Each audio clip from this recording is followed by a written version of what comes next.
చతుర్భుజాలు, సమాంతర చతుర్భుజ అభిముఖ భుజాలు.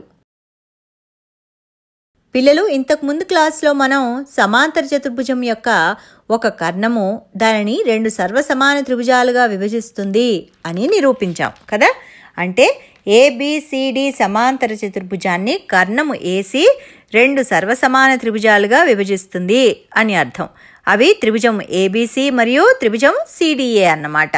సర్వసమాన త్రిభుజాల్లో అనురూప భుజాలు మరియు అనురూప కోణాలు సమానము అని మనకి తెలుసు. కాబట్టి AB = DC. ఇవి సర్వసమాన త్రిభుజాల అనురూప భుజాలు మరియు BC = AD.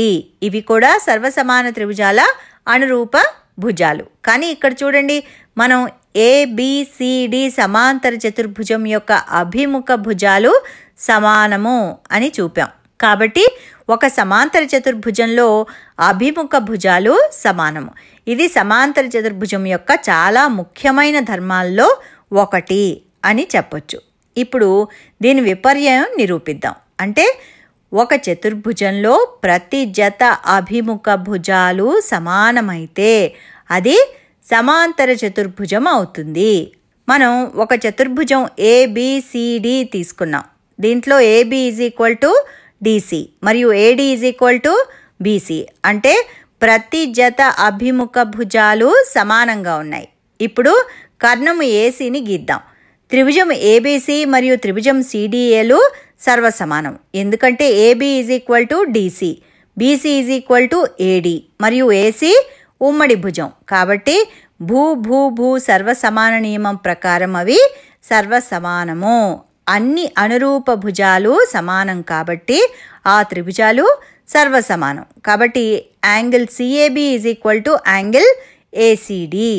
ఇవి సర్వసమాన త్రిభుజాల అనురూప భాగాలు, కానీ ఇవి ఏకాంతర కోణాలు. ఇక్కడ చూడండి, AC తిర్యక్ రేఖ AB మరియు DCలను ఖండిస్తుంది మరియు ఒక జత ఏకాంతర కోణాలు సమానం. కాబట్టి ABDCలు సమాంతరం. ఇదే విధంగా యాంగిల్ BCA = యాంగిల్ DAC. ఎందుకంటే ఇవి కూడా సర్వసమాన త్రిభుజాల అనురూప భాగాలు మరియు అవి ఏకాంతర కోణాలు కూడా. చూడండి, AC తిర్యక్ రేఖ BC మరియు AD రేఖల జతను ఖండిస్తుంది మరియు ఒక జత ఏకాంతర కోణాలు సమానం. కాబట్టి BC-ADలు కూడా సమాంతరాలు.